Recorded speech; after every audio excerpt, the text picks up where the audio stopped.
morning, staff and students, and welcome to another segment of 15 Minutes of Your Time. Today, I am so pleased to be joined by someone that I've had the pleasure of knowing for more than 2 decades. His name is Michael Noyes. Michael is a case manager for Senator Susan Collins' office in Bangor.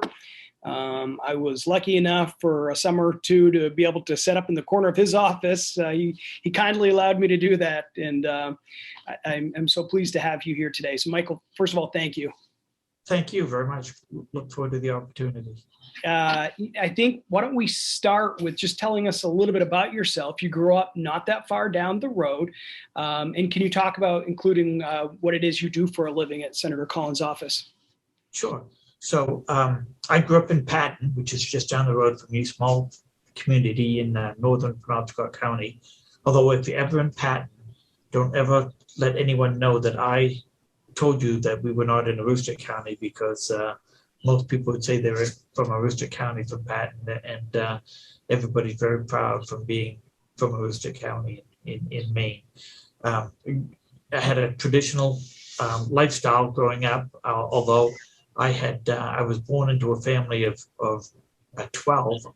I have 8 sisters and 3 brothers, and yet I was born with a disability, the only one in my family to have a disability. I have no arms, but as I mentioned, my parents, my father was a lumberjack, my mother was a stay-at-home mom, and they just had this understanding somehow that I should be raised to do the same things that everybody else does, and that I should be participating in the family unit just like everyone else.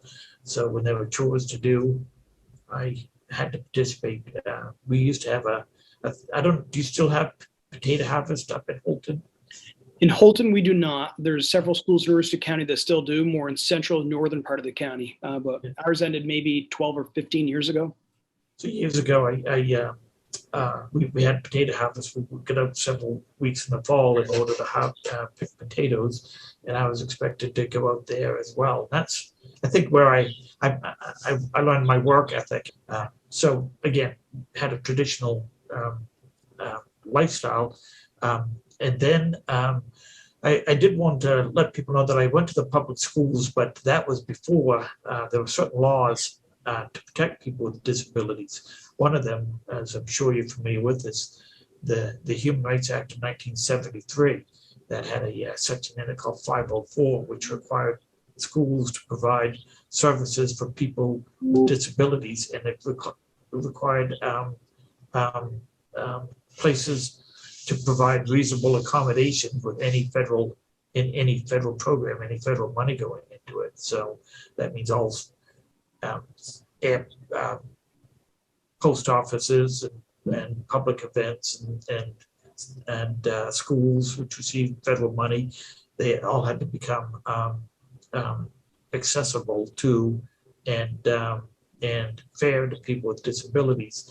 And then in 1991, I received a telephone call. I was at home, and it was the White House. It was the Office of the President of the United States inviting me down to the signing of a bill called the Americans with Disabilities Act. President Bush was going to sign it into law, and the Privacy Act. The Americans with Disabilities Act really opened up public rules to even private facilities, so that all places that were open to the public had to become accessible to and non-discriminatory to people with disabilities. But again, I started school well before any of those laws were written. So there was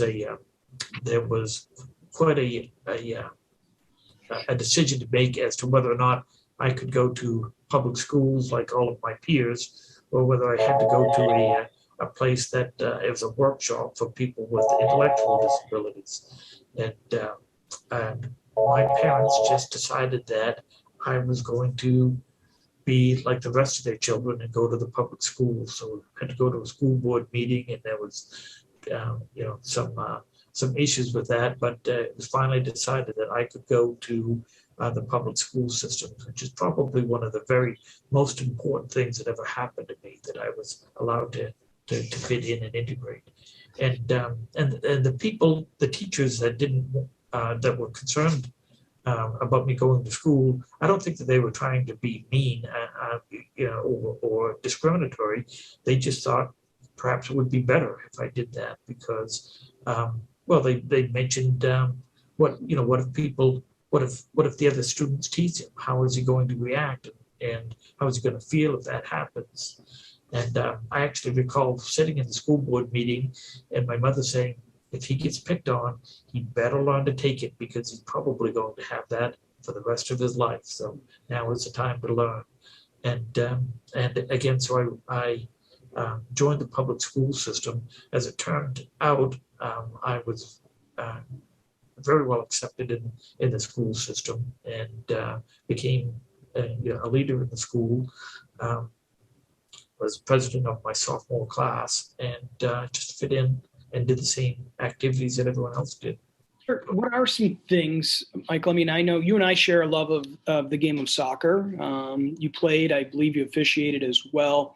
What are some of the other things that you do routinely? Just, I mean, it's in fact, it's most things, but I think for students sitting there watching and listening to us, they're thinking, okay, well, he doesn't have any arms. How does he do basic daily things like brush his teeth? Again, I know the answers to this because I've seen typing on the keyboard, writing. Can you talk about, how you do those things? Sure. I have the ability to use my feet, and I have fine motor coordination in my toes. So I can write with my feet, type with my feet, fasten buttons, zip zippers, snap snaps, tie. I can thread a needle with my my feet. My feet work very similar to your hands. I'll hold up. Have a pencil right here, and this is how I write with a pencil. Again, so I could do all of the basic things that people need to do. I do them with my feet. If I were, I can pick up books with my feet. I can flip through pages with my toes because, again, they're very sensitive, and I'm fortunately very flexible. So I can wash my hair and brush my teeth and comb my hair and all of that stuff with my feet. I do everything basically. If you do it with your hands, then I do it with my feet. But I was also very fortunate, and this is something I think that students, I would encourage them to do every once in a while, is think back of all the people, and I know that there've been a lot of important people in everyone's life, moms and dads and friends and neighbors and members of the clergy, community leaders, but there's always somebody who is particularly special in their life that really made them the type of person that they did. And for me, it was a soccer coach and physical education teacher, Bob Dyer. I understand you knew Bob. I did, yeah, great coach. He was a great coach, but he was also a great mentor as well. And he taught me how to do a lot of the like sports activities that I do. He taught me how to play soccer. I played at high school and in college for the University of Maine at Farmington, and I became the president of the Eastern Maine Board of Soccer Officials for years. But he also taught me how to downhill ski and how to snowshoe and how to swim and how to play basketball and baseball and volleyball again. And I recall a time when he was trying to teach me how to cross-country ski. And I don't know if are you a cross-country skier? Downhill. Cross-country just seems like too much work for me, Mike. Yeah, well, same for me as well. So I would, of course, a big part of it is a propulsion is you have to use your hands, but you can also do an activity that they call skate skiing, where you can skate along on it. But it seems like I would, as I'm on these cross-country skis, I would slide ahead a foot and then slide back 2 feet, and it just didn't seem to be going very well. And it was cold, and the wind was blowing, and I fell down a couple of times and had to get up with skis on, and that's kind of a chore as well. And finally I said, well, this is ridiculous. I don't want to do this anymore. And he said, well, you ought to learn, because he said, just imagine if your friends wanted to go cross-country skiing, that you should always have the ability to say, no, I don't want to do that. But you should never say, I can't do that because I don't know how. And words of encouragement like that really meant something to me, to make me realize that I want to learn how to do traditional Maine activities, traditional Maine sports. I want to, and so I hunt, and I shoot archery, and again, all of those things that Mr. Dyer taught me how to do.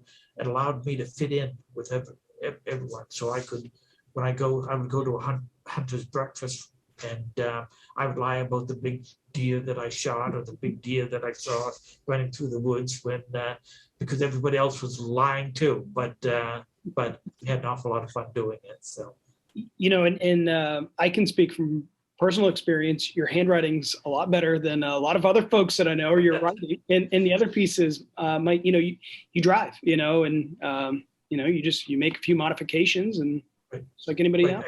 I have a car that I drive that's been modified. I have snowmobiles that I drive that have been slightly modified so that I can do it again. If there's a sport that will get me out in nature, I want to do it. For any of our students that are out there, Mike, you've gone around for many years and spoken to schools. We may have some folks, either who they themselves or a close loved one or friend may have a disability. What message is it that you have for them? To me, it sounds a lot like resiliency. But what are some of the words you want to share with them?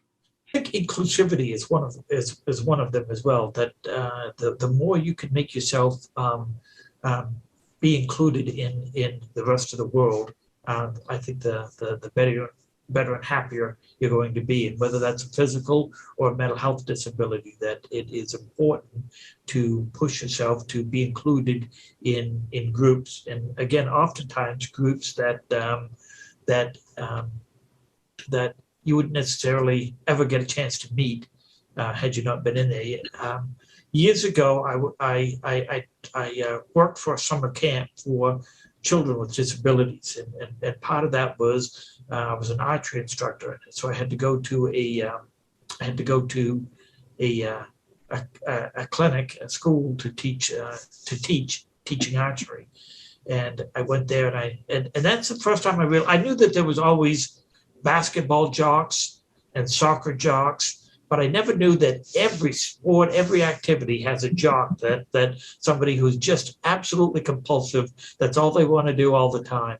And I went down there, and there were actually people who had calluses on the tip of their nose from pulling the string back time after time after time to the back of their anchor point, which was the tip of their nose, so much so that they had a crease right down the middle of it.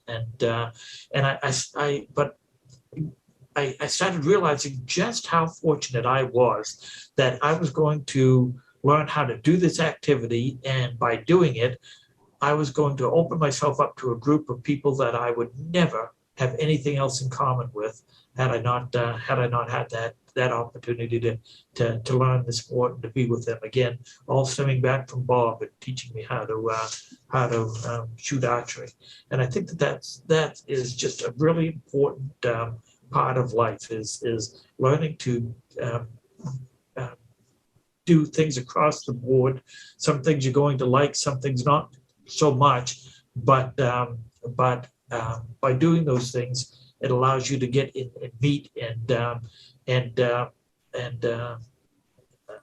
you participate with people that you never have anything else in common with. And that's not only true of sports, but I love to play chess, I love to play checkers, I love to play cards. All of those things allow people to fit in with similar groups. And I've told people for many, many years that I've worked with, and you and I were just speaking of some of my coworkers who I admire and think the world of, but I work 8 hours a day, 5 days a week, and I know the people that I go snowmobiling with or go hunting with for a few hours on the weekend a lot better than I know the people that I work with every day. So I just think it's real important to be diverse, to learn new things, to try new things, and decide for yourself whether you want to do it, whether you like to do it, but you should never say, no, I can't. And how about when you use a word like inclusivity, which I really like, that also takes a mindset for others to make sure that they understand that someone who has challenges or a disability, there are going to be most things that they're still able to do. So words like kindness and respect certainly apply in those situations. Do you have anything to say to them? One of the things I think is important is that we start using person first terminology, person first language, that I'm not a disabled person. I am a person with a disability. I have one disability. And the minute I step into a room, everybody knows that I have that one disability. What they tend not to know is that I have a whole bunch of abilities that allow me to do the things that I want to do, lead a happy and healthy and productive life. I can use my eyes. Many people can't. I can use my ears and my mouth and my legs. Many people can't. And so I use those abilities to allow myself to have a happy and productive life. And I think that more people should, including, I have to tell you that I know a lot of people who don't have disabilities who are simply unwilling to do that. And they tend to have very long, lonely lives. And this is our one shot to be happy. And I really believe it's my personal belief that happiness comes from within, that you have to understand your abilities, you have to understand what your capabilities are in order to lead a happy and healthy life. So if I could give one message to everybody, it is to appreciate those who are willing to help you, appreciate your friends, but also to appreciate yourself and to understand that you have abilities.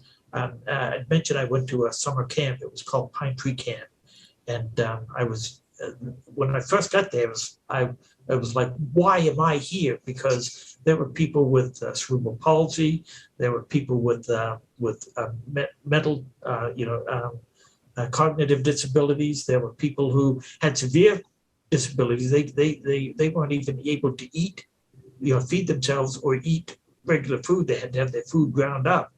And it's like, what am I doing here? And because I can do everything, and that's when I realized maybe I'm here to make a difference in their life and help them have a happy and productive life. And maybe I'm also here to realize that just how fortunate I am that I have these abilities. And again, but it's up to me as to whether I use them and how I use them to make a good life for myself. Well, Mike, I love your perspective. I love how selfless you are, and just in the sense, I think it's others who are fortunate to have you as an inspiration. I consider myself one of those individuals. So I thank you for taking a few minutes out this morning to share this message with our students. And again, just appreciative of the friendship that goes back a couple decades. Right, absolutely. And again, if you're in Bangor, give me a call. We'll go to lunch. Again, really appreciate the opportunity to share some time with you this morning. Thank you.